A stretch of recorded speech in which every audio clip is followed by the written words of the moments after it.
로마서 11장에서 사도 바울을 통해서 하나님께서 인생을 다루시는 방법에 대한 말씀을 주십니다.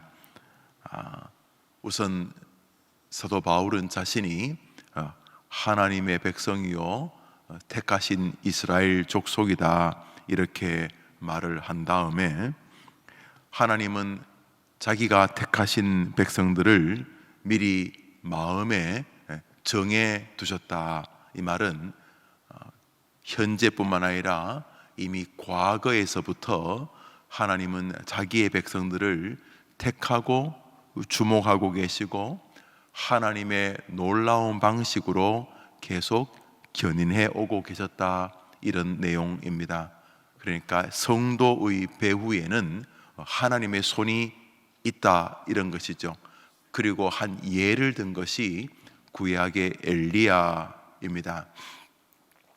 엘리야가 믿음으로 많은 적들과 싸웠습니다. 그리고 많은 전쟁에서 승리를 했습니다. 그러나 그도 사람이기 때문에 살면서 지칠 때가 있지 않았겠습니까? 엘리야가 사역을 하다가 돌아보니까 이제 거의 모든 사람들이 다 믿음을 배도하고 또 많은 사람들이 전투장에서 죽고, 돌아보니 전쟁터에 자기 혼자밖에 남지 않았구나, 이런 생각이 들 때에 실망 혹은 홀로 버티고 있는 외로움, 이런 것이 밀려왔습니다. 그래서 엘리야가 하나님 앞에, 하나님, 이제 다 끝났습니다. 보십시오. 적들은 저렇게 끊임없이 늘어나고 있고 우리의 편들은 다 사라지고 나만 이제 홀로 남았습니다. 그러니까 아무도 없다는 말 안에는 하나님, 이제는 뭐 내가 비빌 언덕이 없지 않습니까? 이런 내용이지요. 좀 더 나아가서 하나님조차 내 곁에서 멀리 계시는 것 아닙니까? 자, 이런 내용으로 호소를 했습니다. 그 호소 안에는 사실은 적지 않은 절망이 묻어 있습니다. 나만 남았는데 적들은 내 목숨까지도 찾고 있습니다, 이렇게 말했더니 하나님께서 그에게 뭐라고 말씀하셨냐 하면 천만의 말씀이다. 나 여호와가 나를 위하여서 여전히 악한 우상들, 적들을 바알에게 무릎 꿇지 아니하는 7,000명을 남겨두었다, 이렇게 말합니다. 그러니까 너 혼자 있는 것이 아니라 여전히 나는 내 계획대로 내 백성들을 여전히 역사에 두고 있다. 내가 인간 역사에 개입하고 있다. 혹은 여전히 내가 엘리야 너에게 개입하고 있다. 너와 동행하고 있다. 자, 이런 내용입니다. 그러니까 전체적으로 하나님은 당신의 택한 자를 여전히 지켜보고 계신다. 혹은 돌보고 계신다. 혹은 함께하고 계신다. 우리 눈에 보이지 않는 현장에도 여전히 쉬지도 졸지도 아니하시는 우리의 하나님이 우리와 동행하고 계신다. 이것이 오늘 바울이 로마서 11장 초두에 전하고 싶은 내용입니다. 이렇게 확장되어서 우리의 구원 역시 여전히 하나님의 손안에 있다. 이것이 우리로 하여금 든든함과 소망을 갖게 한다, 이런 교리로 이어지게 되지요.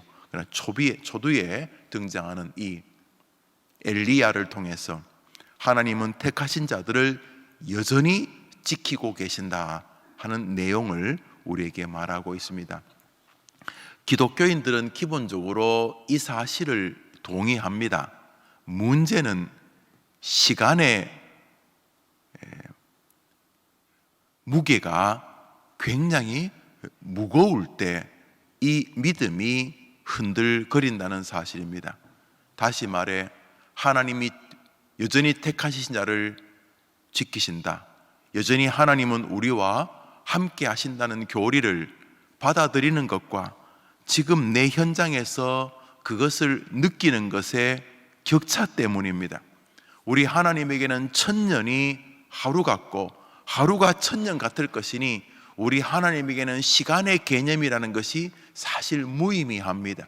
우리야 태어나고 살고 병들고 죽고 이런 것이 기승전결, 서론, 본론, 결론이 있을지 모르지만 우리 하나님에게는 영원 전이나 영원 후나 하나의 조각 같은 것입니다. 어거스틴의 여러 가지 신학적 개념이 사실은 교회만이 아니라 교회 밖에서도 굉장히 철학적 사고에 큰 기여를 했습니다. 그 어거스틴의 시간 관점은 지금도 정통적인 기독교적 사상을 그대로 함축하고 있습니다. 어거스틴의 시간 관념이 뭐냐면 타종교의 윤회적, 돌고 어제 태양이 또 오늘 돌아오고 이게 빙빙 도는 이 윤회, 끝없는 메비우스의 띠같이 시간이 흘러가는 게 아니라 시간은 창조물이라는 것이고 시작이 있고 끝이 있다는 거죠. 그래서 우리는 하나님도 시간 속에 계시는 것이 아니라 시간이 하나님의 손바닥 안에 있다는 것이죠. 100m가 뛰면은 출발점에서 결승점까지 100m가 있습니다. 시작하면 시작해서 출발점에서 결승선에 도착합니다. 시간이 그렇다는 것입니다. 우리 하나님이 그분의 손바닥 안에 영원 전부터 영원 후까지가 있습니다. 우리가 껌을 하나 사서 씹기 위해서 껌을 싸고 있는 네모난 껍질을 이렇게 벗기고 껌을 씹고 그 은박지 같은 것을 이렇게 구겨서 휴지통에 버린다 칩시다. 시간은 그 은박지의 요 귀퉁이에서 저 귀퉁이까지의 거리라는 것입니다. 우리야 시간 안에 제한이 있죠. 시간을 보면서, 거울 보면서, 옛날 찍은 사진 보면서 야, 시간이 많이 흘렀네. 야, 내가 젊을 땐 이랬었는데. 우리야 이러지만 우리 하나님에게는 100만 년 전이나 1억 년 후가 무슨 의미가 있느냐? 주님에게 시간은 움켜쥐면 끝나버리는 창조물이고 우리 인간은 그 창조물 안에서 있는 작은 먼지 같은 존재들이죠. 우리는 시간. 문제는 우리가 그렇지 못하기 때문에 하나님이 우리와 함께 하신다고 하는 교리는 동의하지만 지금 나의 현장은 하나님이 도무지 나와 함께 하지 않는 것 같을 때가 우리로 하여금 신앙적 갈등 앞에 서게 하는 때입니다. 엘리야도 그랬습니다. 하나님, 이제 다 가고 나밖에 없는데 원수들은 내 목숨까지도 찾고 있습니다. 이제는 지쳤습니다. 아무도 없습니다. 이렇게 말할 때 하나님이 내가 너와 함께 하고 있다는 것을 상징적으로 혼자 아니다. 여전히 내가 역사를 주관하기 위하여서 7,000명의 너의 동력자들을 여전히 네 곁에 두었다. 이 말은 나 여호와가 여전히 너와 함께 하고 있다. 이런 내용입니다. 하나님의 주권 안에서 엘리야를 여전히 지키신 하나님께서 결국 엘리야를 하늘로 데려가시죠. 죽음을 보지 아니하고. 그런 것처럼 하나님은 하나님의 백성들을 여전히 지키고 계신다는 사실이죠. 문제는 우리 눈에 어떨 때는 하나님이 우리를 지키시는 것처럼 보이는데 어떨 때는 하나님은 여전히 예수 그리스도를 십자가에 죽이면서까지 우리를 사랑하시고 영원토록 우리와 함께 하신다고 믿어지는 교리 따로 나의 현장 따로일 때가 굉장히 많다는 거죠. 엘리야처럼 하나님이 나를 지킨다는 건 그건 교리고 지금 내 삶이 찢어지게 가난하고 병들고 괴롭고 원수들이 나를 향해 돌을 던지고 그러니까 하나님이 나와 함께 하신다는 것은 교리적으로는 그런데 내 삶의 현장은 정말 외롭기 짝이 없고, 하나님은 저 멀리 계신 타자이고, 나만 덩그러니 믿는다고 하면서도 온갖 어려움을 다 몸으로 견디고 있는, 지치고 힘든, 그래서 아무도 없는 이 마을 속에는 하나님조차 멀리 계시는 그런 느낌을 받을 때 우리는 흔들리게 된다는 거죠. 그런데 오늘 바울은 로마서에서 아니라는 것입니다. 우리를 택하신 하나님은 여전히 우리 눈에 굉장히 잘 나갈 때처럼 보일 때거나 굉장히 어려운 것처럼 보일 때에도 변함없이 당신의 백성들을 지켜보고 계신다는 사실입니다. 할렐루야. 자, 우리는 오늘 그것을 창세기에서 한번 보게 됩니다. 우리 오늘자 날주 창세기 41장을 보겠습니다. 창세기 41장입니다. 창세기 41장입니다.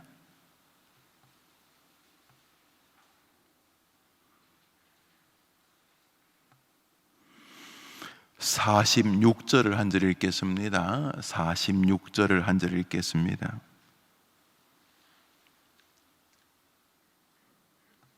읽읍시다. 시작. 요셉이 애굽 왕 바로 앞에 설 때에 30세라. 그가 바로 앞을 떠나 애굽 온 땅을 순찰하니. 요셉의 나이가 뭐 그래 중요하겠습니까?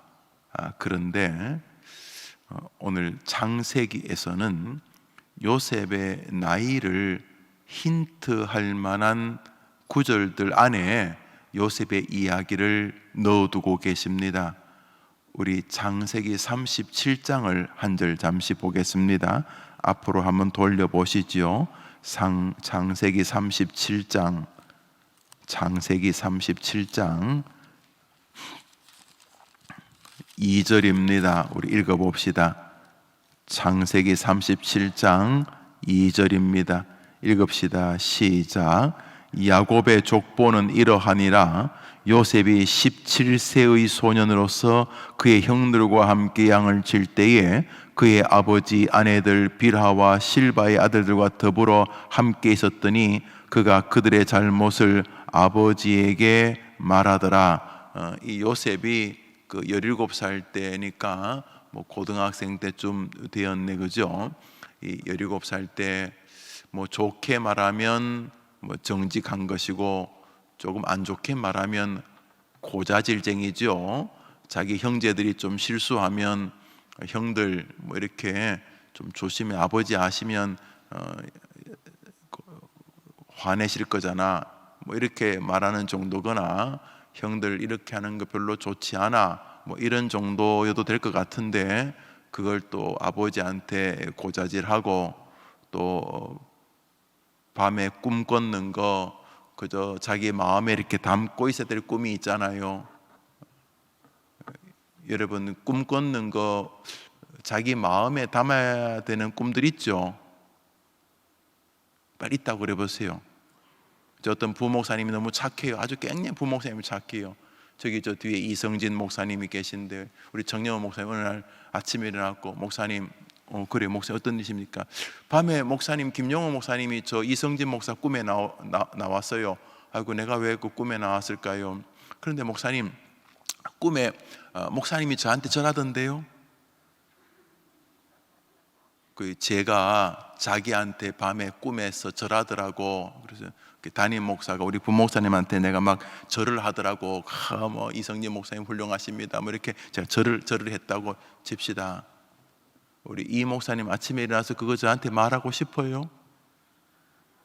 보편적으로 잘 안 하죠. 담임 목사가 나한테 절하네.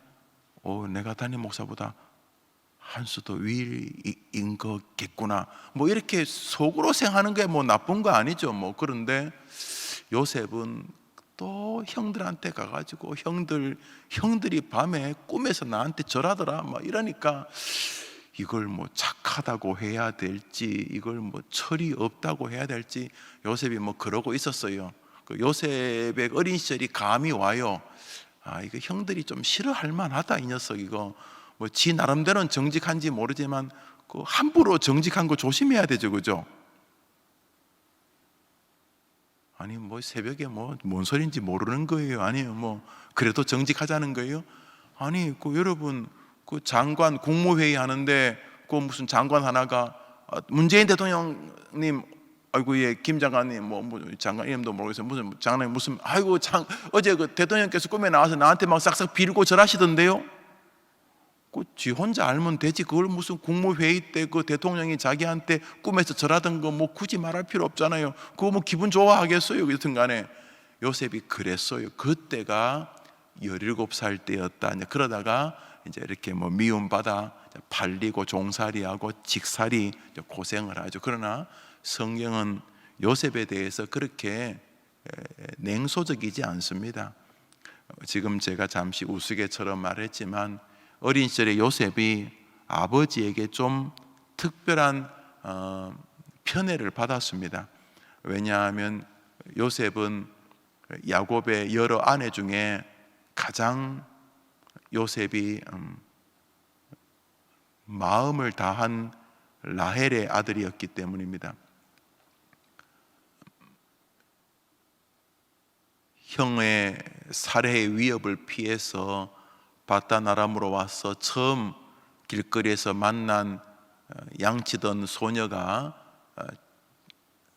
라헬이었습니다. 자기에게 첫 번째 우물물을 떠준 여인이었고 그 이후로부터 깊은 연모의 마음을 가지고 그녀를 위해서 7년, 결국 14년 가까이를 그녀를 얻기 위해서 노력했으니 정말 사랑했던 여인이었습니다. 레아나 빌하나 실바 같은 여인들이 결국 아내로 주어졌지만 여전히 그의 마음은 라헬에게 있었습니다. 어렵게 아기를 낳게 되고 그 아들이 요셉이었고 결국 동생 베냐민을 낳다가 죽게 되었지요. 그러니까 이 요셉이 이제 커가는 동안 죽은 라헬에 대한 애틋한 마음 때문이었는지 또 뭐 총기가 있어서 그랬는지 아버지 야곱은 여러 형들 가운데서도 동생 아들 자식들 가운데서도 이 야곱을 특별히 사랑했습니다. 그러니까 뭐 야곱 입장에서야 좋지만 다른 형제들 입장에서는 편애였으니까 내심 불편했을 것입니다. 뭐 형들이 굉장히 고매한 인격이어서 쟤는 엄마가 일찍 죽어서 아버지 마음이 많이 동하시나 보다, 우리 엄마가 있지만은 쟤는 엄마도 없잖아, 뭐 이렇게 좀 배려해 주면 좋지만 어디 뭐 어린 아이들이 그것까지 생각할 수 있습니까? 그러니까 뭐 루벤이나 시몬이나 다 뭐 글쎄요 뭐 인정하긴 그렇지만 성질 낼만 합니다. 그렇게 좀 편애를 이렇게 받으면 형들 만날 때마다 조금 미안해하고 형들 내가 이 채색 옷 나 혼자 이렇게 요즘 말하면 요셉만 비단 옷 입혔다는 거죠. 나머지 애들은 뭐 나이롱 옷 입히고 여튼간에 그래서 형들 이게 참 이게 아버지가 나만 입혀서 이거 정말 이거 입어야 될지 말아야 될지 모르겠는데 형들 너무 미안해요 막 이러면서 좀 조심해야 되는데 요셉 역시 뭐 꿈에 형들이 나한테 절하더라 이런 말 하니까 이게 뭐 형들이 참 정이 안 가는 동생이었을 것입니다. 요셉은 그렇게 해서 17살쯤에 형들에 의해서 살해의 위협을 받습니다. 형들이 너무 화가 났는지 요셉을 죽여버려, 정말 진짜 죽이려고 했습니다. 내가 죽일게.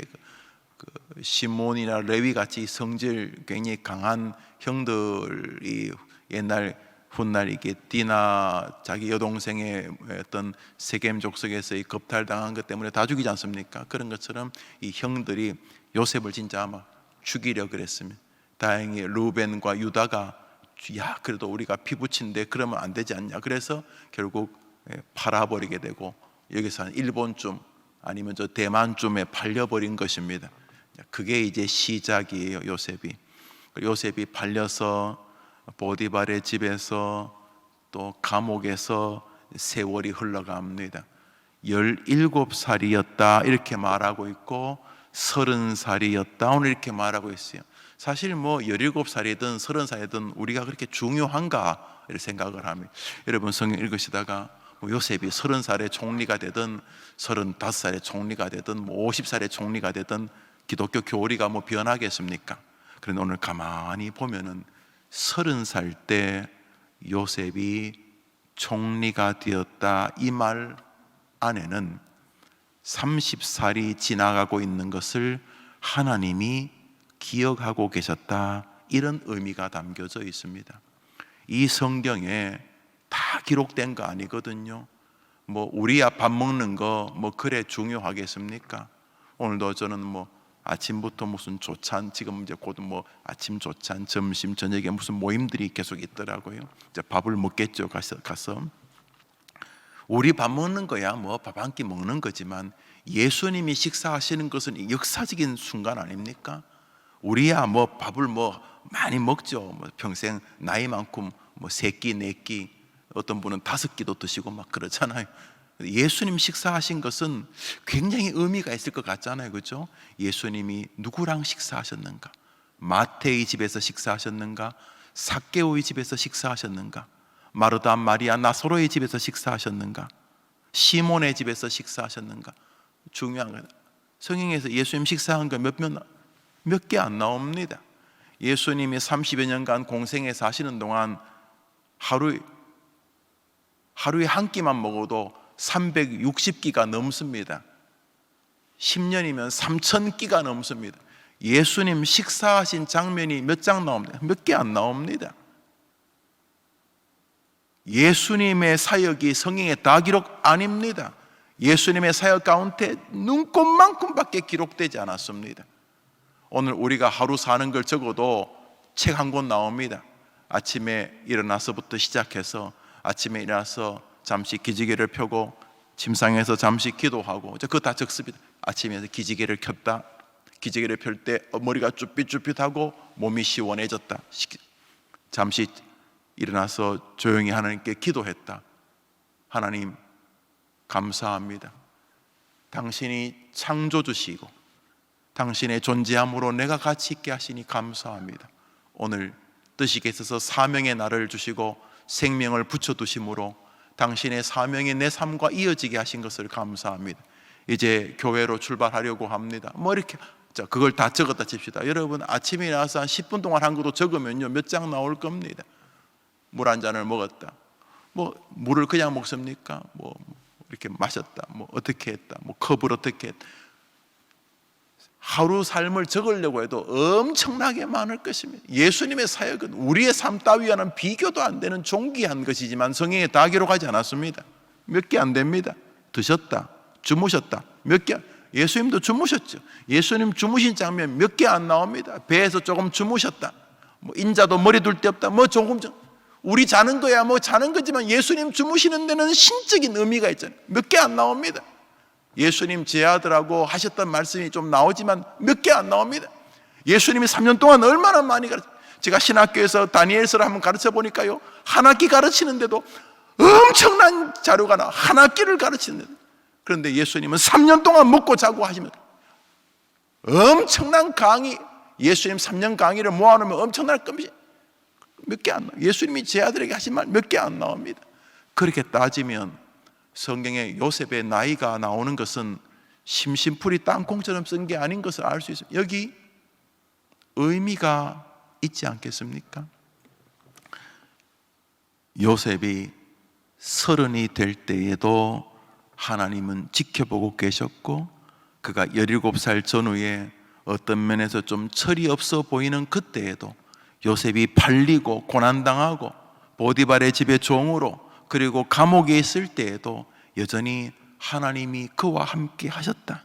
30이 되어서 하나님께서 요셉을 드디어 애굽의 총리의 자리에 세우려고 바로를 만나게 하고 바로의 꿈 때문에 바로가 괴로워할 때 요셉이 그 꿈에 담긴 뜻을 설명하게 하심으로 요셉이 궁궐에 서게 되고 요셉의 그 탁월성을 보는 순간 임금은 이 청년을 이미 30살이면 지금 30살이야 뭐 지금 30살도 훌륭하게 가장이 되는 청년들이 많긴 합니다만 지금 30살과 수천 년 전의 30살은 개념이 다릅니다.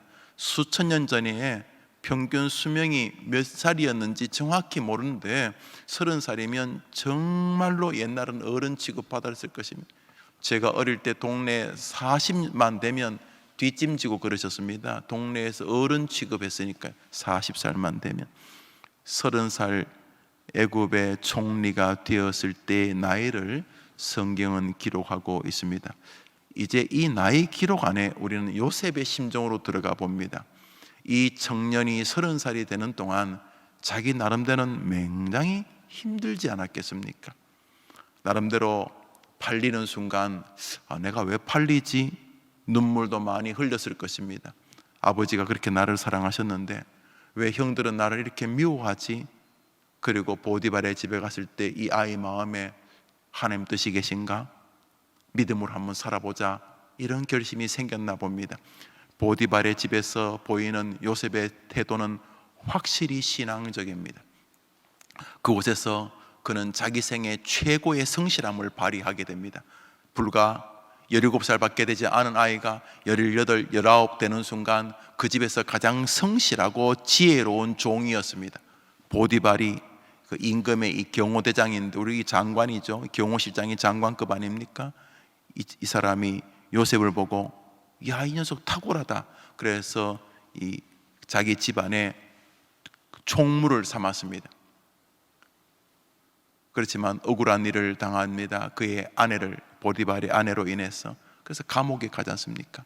감옥 가면 이제 두 손 두 발 다 들고 기부업 합니다.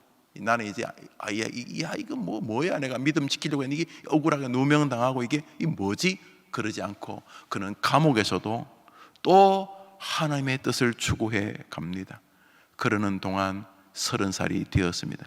여기 중요한 게요, 애굽에서 관직에 나올 수 있는 나이가 30살이었습니다. 자료를 찾아보시면 애굽은 당대 최강국이었습니다. 그래서 젊은 사람들이 설익은 정책을 펴지 못하도록 30살이 되어야지만 관직에 나올 수 있게 했습니다. 30 전까지 인생을 좀 정리하라, 세상을 좀 잘 바라보라, 이런 뜻이었던 것 같습니다. 요셉은 날고 기어도 30살이 되어야 비로소 역사의 현장에 쓰임받을 수 있었습니다. 하나님은 요셉이 30살에 당대 최강국, 그 시대 애굽은, 여러분이 지금 저기 이집트에 가보시면 피라미드 보시고 놀랄 겁니다. 이야, 저게 수천 년 전에 사람이 세울 수 있는 건물인가? 그때의 기술로 깜짝 놀랄 일입니다. 엄청난 일 아닙니까? 이집트 말입니다. 당대 최강국, 지금으로 말하면 미국, 중국, 러시아 합친 것 같은 것이 애굽이었습니다. 세상을 지배하고 있었던 나라였습니다. 그 나라의 관리가 되기 위해서 30살이 되어야 했습니다. 관리가 되기 위해서 뭐 해야 됩니까? 우선 말이 통해야지. 애굽 말을 해야지 애굽 총리 안 될 겁니까? 애굽 말 어떻게 배웁니까? 애굽 선생님 데려다 와갖고 배우든지 아니면 애굽 가서 배우든지. 근데 어떻게 배우는 것이 가장 처절하게 배우는 것일까요? 종으로. 주인 말하는 거 못 알아들으면 곧바로 채찍입니다. 주인이 이야기하는 거 캐치 못하면 곧바로 맵니다. 그러니까 요셉은 처절하게 애굽 말을 배웠을 것입니다. 또 총리하려면은 정치를 좀 읽어야 안 되겠습니까? 대통령이 왜 저러고 있는 걸까? 대법원장은 왜 저렇게 왔다 갔다 하는 것일까? 앞으로 저 사람들이 뭐 하려고 저러는 것일까? 나름대로 정치를 읽어야 안 되겠습니까? 애굽이 세계를 통치하고 있었으니까. 어떻게 하면 정치를 빨리 읽습니까? 정치 중앙에 있는 사람들과 같이 토킹 어바웃 해야 안 되겠습니까? 어떻게 했습니까? 그는 감옥에 들어갔습니다. 감옥에 들어가야지만 애굽의 임금들을 애굽의 이 장관들을 만날 수 있었습니다.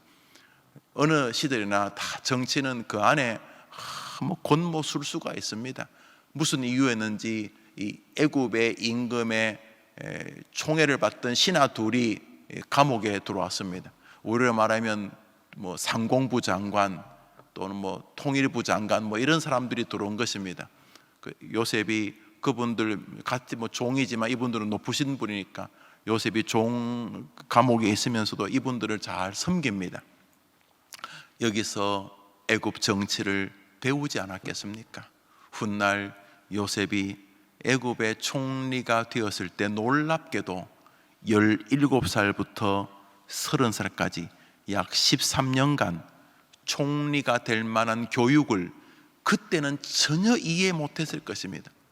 내가 왜 애굽에 와 있는지, 왜 형들이 나를 도대체 왜 이러는 건지, 아니 저 보디발의 저 부인은 왜 나한테 이러고 왜 이러는 건지, 아니 이 감옥에서 만난 특별히 술 맡은 관원장은 자기가 잘 설명해줘서 관직에 복직되었을 때 자기를 기억해달라는, 화장실 들어갈 때 마음 다르고 나올 때 마음 다른 것처럼 복직되자마자 잊어버렸어요. 나중에 훗날 임금이 막 괴상한 꿈을 꾸고 막 괴로워하고, 그때에 가만 있어보자, 내가 여러 해 전에 감옥에 있을 때에 그 히브리 그 청년 하나가 그에게 그런 은혜를 한 적이 있었지. 그러고 기억하고 그 청년을 임금 앞에 데려오게 될 때가 30살이었습니다. 여기 30살이라는 말 안에 하나님의 손길이 여전히 30년 동안 요셉과 함께하고 있었다는 말을 담고 싶어 하시는 것이 아닌가 생각을 합니다. 무슨 말입니까? 하나님은 요셉을 떠난 적이 없으셨다는 것입니다. 로마서가 뭐라 그럽니까? 하나님이 택하신 자를 끝까지 지키신다. 엘리야가 아니에요, 나밖에 없어요. 하나님이 아니다, 너밖에 없지 않다, 너밖에 없는 것이 아니다. 너처럼 믿음을 지키면서 한 시대를 견인하도록 내가 7,000명을 여전히 네 주변에 뒀다.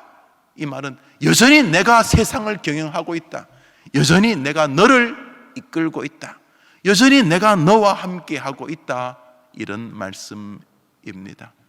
요셉이 30살이 되었을 때 하나님은 애굽의 총리의 자리에 그를 세워두십니다.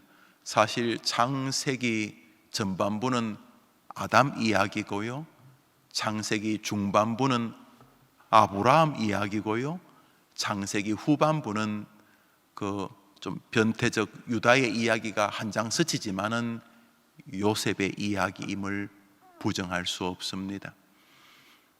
아담, 아브라함, 요셉으로 이어지고 있는 하나님의 세상 경영 속에 우리의 좌소가 있습니다. 여러분, 하나님은 여러분을 떠나신 적이 없으십니다.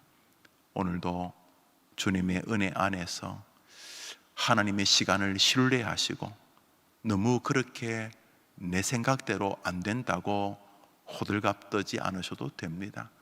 꼭 내 뜻대로 되어야지만 가장 좋은 일이 일어나는 것은 아니라는 사실을 많이 경험해 보지 않으셨습니까?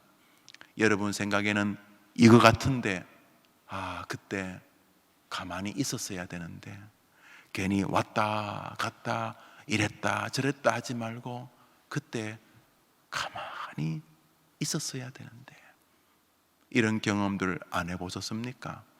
그때 그렇게 한 발짝 뒤로 물러났어야 되는데, 그때 그 사람이 그러자고 할 때 그냥 못 이긴 척하고 따라 나섰어야 되는데, 우리 살다 보면은 내가 생각했던 시간이 꼭 최선은 아니었다는 것을 못 느끼십니까? 사랑하는 여러분, 로마서가 말합니다. 너희를 택하신 자가 영원토록 너희를 이끄신다. 믿으십니까? 그러면 요셉처럼 오늘 여러분이 있는 곳이 보디발의 집 같아도 너무 빨리 포기하지 마십시오. 내가 왜 이런 인간 밑에 종살이 하냐? 좀 기다려 보시지요. 왜냐하면 보디발의 집 밑에서 종살이 해야지 애굽 총리할 때 능통한 애굽말을 할 수 있습니다. 지금이야 너무 싫지만은 요셉이 애굽의 종살이를 했었기 때문에 사람들, 약한 자들의 마음을 읽을 수가 있었고, 보디발의 집에 있었기 때문에 애굽의 정치 중심에 뛰어들 수 있었던 것입니다. 지금 조금 거시기한다 그래도 괜찮습니다. 조금만 더 하나님의 뜻을 신뢰해 보십시오. 그러면 오늘도 웃을 만한 시간인 것을 아실 것입니다. 왜요? 하나님은 여러분을 떠나신 적이 없으시기 때문입니다. 요셉이 감옥살이 할 때에도 하나님은 요셉을 떠나신 적이 없으셨습니다. 왜요? 30살이 될 때까지 요셉은 조금 더 트레이닝을 해야 되거든요.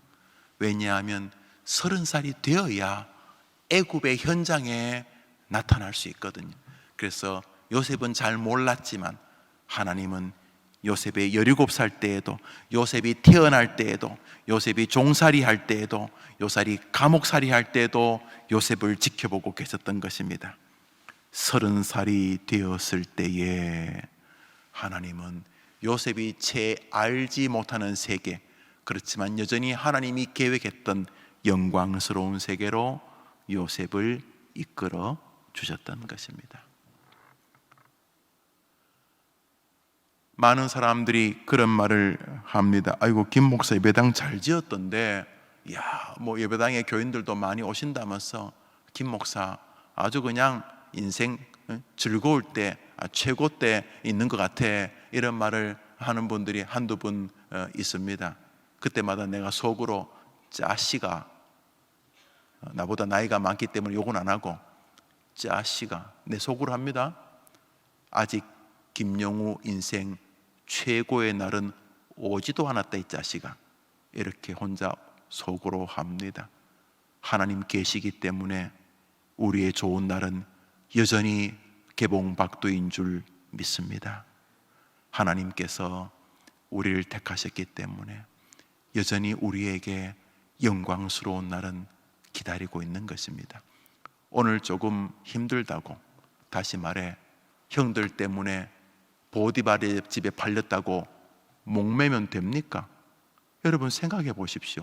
요셉이 17살 때 애굽 보디발 집 창고에서 목을 맨 채로 시체로 발견되었더라, 이러면 되겠습니까? 요셉이 감옥에서 런닝 뜯어가지고 창살에 목을 메어서 시신으로 23살 때 발견되었더라, 그러면 됩니까? 30살이 돼야지만 이제 뭐 시작할 수 있는데, 오늘 하루 종살이 같은 삶이어도 웃으실 수 있을 줄 압니다. 오늘 내가 왜 이 창살 햇볕, 창살 사이로 하늘을 바라보는, 왜 내 지금 이 감옥에 내가 있어야 되는 거지? 그것도 억울하게. 그래서 포기하기에는 아직 너무 이르지 않습니까? 요셉이 30살에, 어떤 사람에게는 그 장로가 80살에, 그 권사가 90살에 하나님이 비로소 일하실 여지가 우리에게 있지 않습니까? 오늘 하루 하나님의 택하심을 신뢰하면서 소망과 기대로 여러분의 삶이 경영되기를 주님의 이름으로 축복합니다.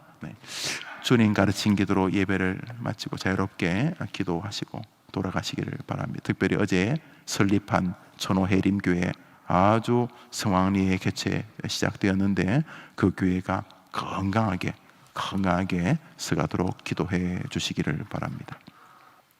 하늘에 계신 우리 아버지여, 이름이 거룩히 여김을 받으시오며 나라의 임하옵시며 뜻이 하늘에서 이룬 것 같이 땅에서도 이루어지이다.